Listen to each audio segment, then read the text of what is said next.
Hi, I'm Lola. This is The Sims 4, and today you will be watching me create a pastel, almost starter home in base game.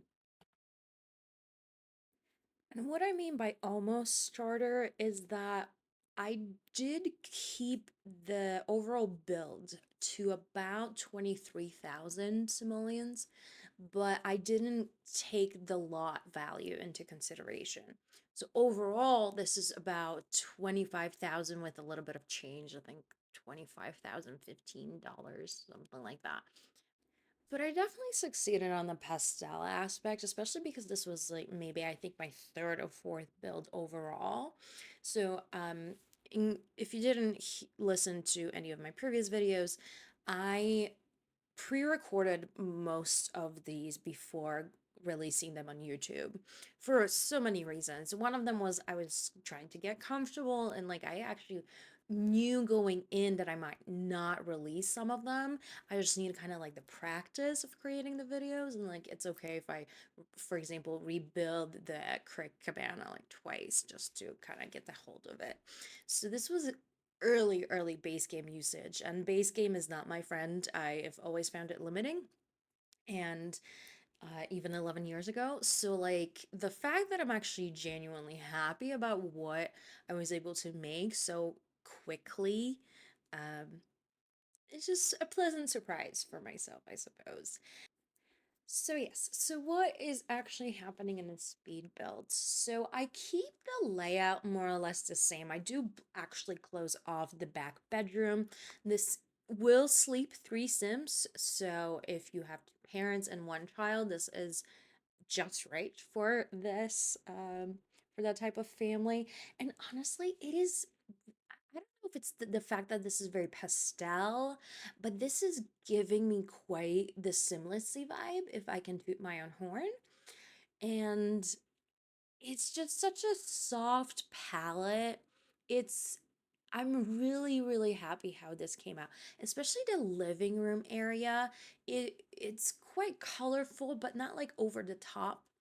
And it's like even like the entrance right now, like the light blonde wood with like the white trim around it with the white windows, the light green siding with the white brick, very soft.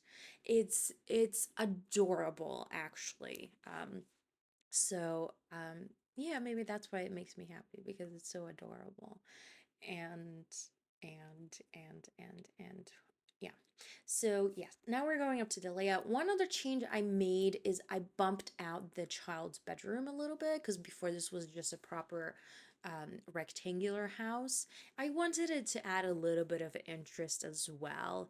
That's why I did it. And earlier you saw I was playing around which area of the lot to actually place the house on, and I kind of moved it towards the sidewalk.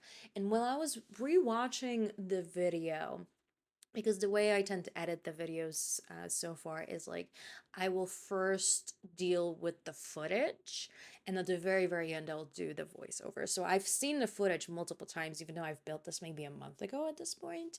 So like I am familiar what's gonna happen. But what I noticed while editing the footage is that in it's not the only lot, but this lot is so close to that sidewalk, is like literally right next to it. Whereas in the newer worlds, all the lots are kind of like separated out. So I actually found that interesting, which is also like a shame that we can't put like fences at the very least right at the edge, because that would have made it so much cooler. I mean, yeah, you can cheat it with debug, but it's just not the same because we don't have the regular fences as debug items either, right? Not to mention actually having walls all the way up to the edge of the lot, which is that I slightly understand because you need to like have a place for a door or whatever, but regardless. So I actually work on this house kind of back to front, and I start in the bedroom. And like I said, I do like that's why I have the info open on the top left, so that I can keep track of the budget. But my mistake, it's all right, it's not a big deal.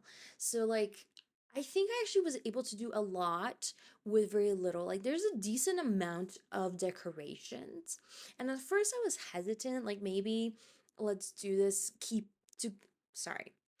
At first I thought to maybe let's do this under 20 grand, which that was a hard task, I will admit. But with going even like the extra 3 grand, like I said, this was about 23 with change. So like there is a decent amount of decorations. Like surely you can always add more, that's for sure. And I did try to keep like the cheaper items as well when I could help it. But for example, that bathtub, it's the most expensive one we have in base game, but like the yellow just looks so kind of retro, and it's also pastels. Like I had to keep it, you know. I made sacrifices where I could, but you know, in terms of the budget, which is why this isn't as furnished as it could be or as decorated as it could be. But honestly, like the more I think about it, the more I'm proud of myself I am. Like this would have been great for to have like this is a large bedroom to be honest. So like this could have been for two kids. Maybe that's what I should have done. This way you could definitely afford it. And there aren't too many things in the kids' bedrooms either. Like I do add, I believe, the unicorn, and I do keep the. Is this a dresser? Like it just looks. Yes, it is. Like I always kind of get that confused with that with the toy chest as well, because it looks like it could be a larger chest. You know, kind of reminds me in terms of size of the chest we got in university. Either way. Um, I also think like that the kids' bedroom is quite cute. I think as far as like boring places, the bedroom is the parents' bedroom is the most boring. The reason being is because it's a little bit more beige rather than pastel. And now that I think of it, like with the green carpet and the beige colors, it kind of reminds me of the exterior colors as well, which was definitely not conscious, but a cute coincidence, I suppose. So. So yeah, there aren't like I don't believe I go back and add any curtains to the kids' bedroom, and that was because of like because I wanted to keep as close to the budget as possible. Like I said, I would rather spend a little bit more on a more appropriate item like the bathtub than just to throw decorations at it. But honestly, like looking at it right now, there's plenty of things going on in there with the there's like the mobile thing in off of the ceiling, like the chair and the lamp. Absolutely precious, quite pastel and yeah, pretty good. And I really like this what is it, like a salmony peachy chair, like this right here, the blue sofa, the yellow chair, and the peach chair. Absolutely perfect pastel example. Like when I was looking at these, I was so happy to find those colors for those items.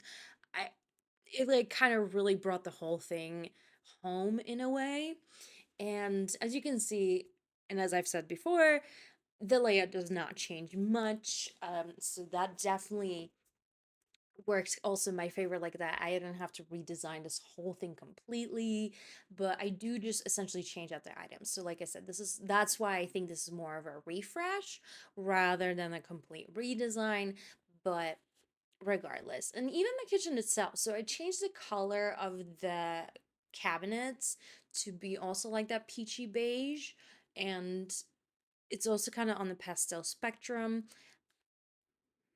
And honestly, here I'm just kind of starting putting the finishing touches to the build. So I changed a couple of wallpapers, like in the bedroom too, which is how I ended up rearranging it a little bit. When I was changing the wallpaper, I was like, you know what, this it does not like it could be a little bit more optimized in a way. And yeah, like I said, putting the final touches. And what I mean by that is just I add a little bit more clutter around. Like I put a bunch of toys around the sofas and things like that.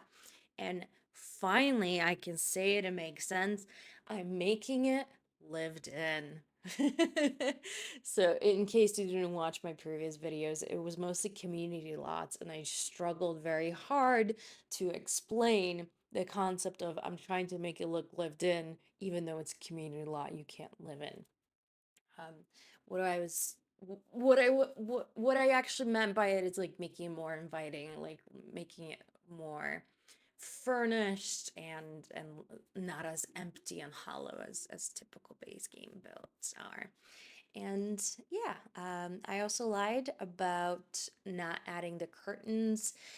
Listen, like I said, I did rewatch this, but I'm still also getting the hang of the voiceovers, so my brain is not used to thinking and talking and remembering all the things at once. So I may occasionally lie to you, but it's not on purpose.